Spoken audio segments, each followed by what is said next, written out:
ఈ నగరంలో 28-30 సంవత్సరాలుగా 2000 ఇంకుడు గుంటలు నిర్మాణం చేశాను నేను. మిఠాయి షాప్కి ముందు నుంచే నేను ఇంకుడు గుంటలు నిర్మాణం చేశాను. నాకు నీటిని దాయటం అంటే ఇష్టమైన పని. నీరు భలే ఉంటుందిలే. వర్షం పడ్డ నీళ్ళని దాస్తున్నప్పుడు భూమిలో ఇంకుడు గుంట ద్వారా 2 రోజులు వర్షం పడినా 3 రోజులు వర్షం పడినా భూమిలోకి నీళ్ళు వెళ్తానే ఉంటాయి. దాహం తీర్చలేం మనం, ఎందుకంటే అంత ఖాళీ చేసేసాం మన భూమిని. భూమి ఉపరితలం అంటే భూమి ఇది, దీని అడుగున 40 అడుగుల్లో ఉన్న నీటిని మాత్రమే మనం వాడుకోవాలి. మనం 40 అడుగులు దాటి 50 అడుగులు, 100 అడుగులు, 120 అడుగులు, 140, 160, 180, 200 అడుగులు, అలా 300, 400, 500 వెళ్ళిపోయి 1500 అడుగులు కూడా వెళ్ళిపోయారు కొన్ని ప్రాంతాల్లో. అవునా? ఇలా ప్రతి చోట నీళ్ళుండవు భూమిలో. ఇప్పుడు బ్లడ్ శాంపిల్ తీస్తారు టెస్ట్ చేస్తున్నప్పుడు.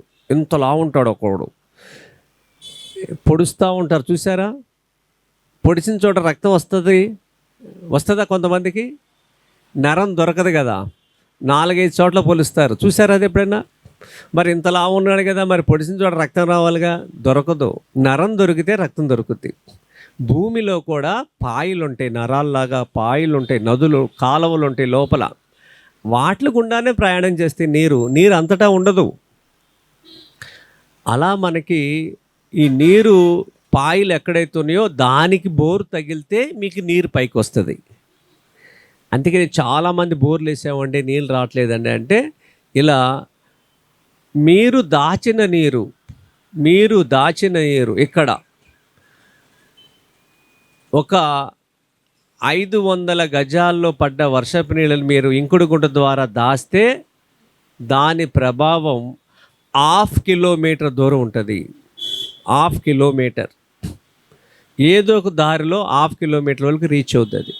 ఇలా అనేక చోట్ల ఈ 25 సంవత్సరాలలో ఒక చోట ఒకటి చేస్తే దాని ఫలితాలు వేరే చోట వచ్చినాయి. వాళ్ళు మాకు చెప్పారు. అప్పటికే ఎండిపోయిన కాలనీల బోర్లు.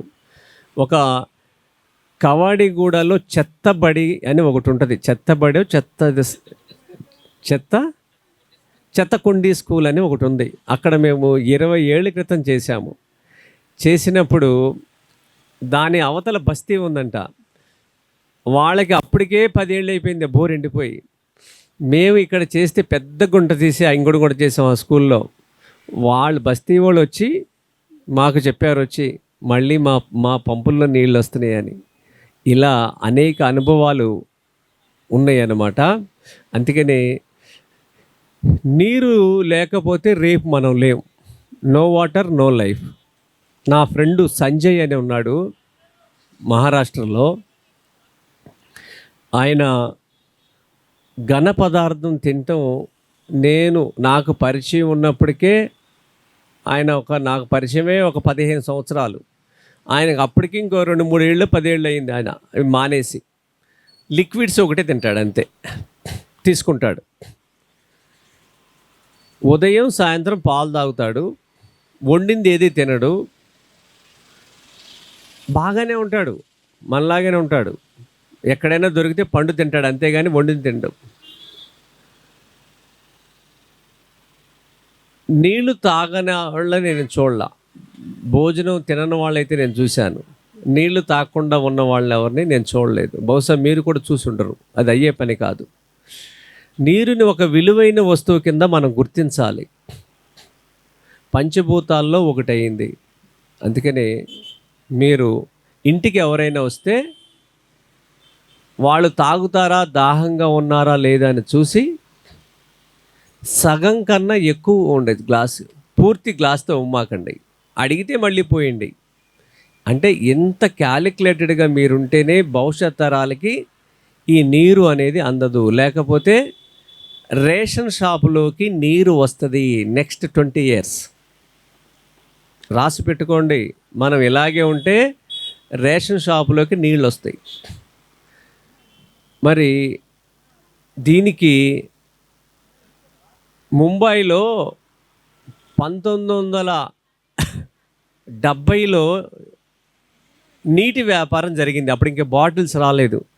ఒక షాప్ ఆయన నీళ్లు అమ్ముతున్నాడంట. ఆ నీటి గ్లాస్ ఎంత తెలుసా? అద్దన. అద్దన అంటే తెలుసా ఎవరికైనా? అద్దన ఖరీదు అద్దన. అద్దన అంటే ఎన్ని పైసలు? ఏ వీరస్వామి గారు మీకు తెలియాలా? అద్దన అంటే తెలీదా?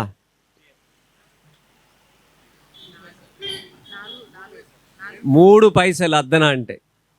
ఒక గ్లాసు నీళ్ళని 3 పైసలకు అమ్ముతున్నాడు మహారాష్ట్రలో, ముంబైలో.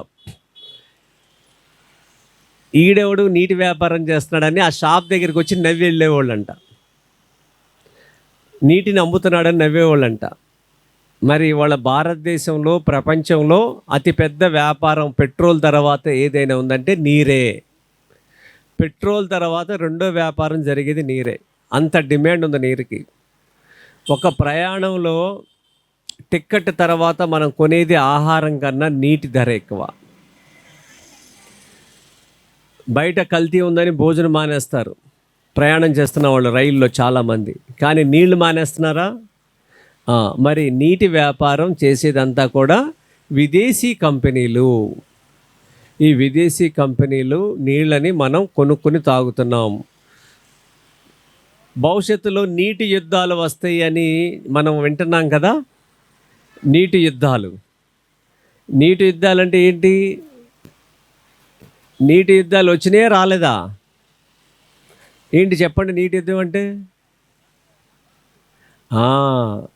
నీటి యుద్ధాలంటే మన విదేశీ కంపెనీలని రంగు నీళ్ళని, మినరల్ వాటర్ని మనం 10 పైసలు లేదా 15 పైసలు లీటర్ ధరని 15 రూపాయలకి మన మీద నెత్తి మీద పెట్టి మరీ అమ్ముతున్నాడు.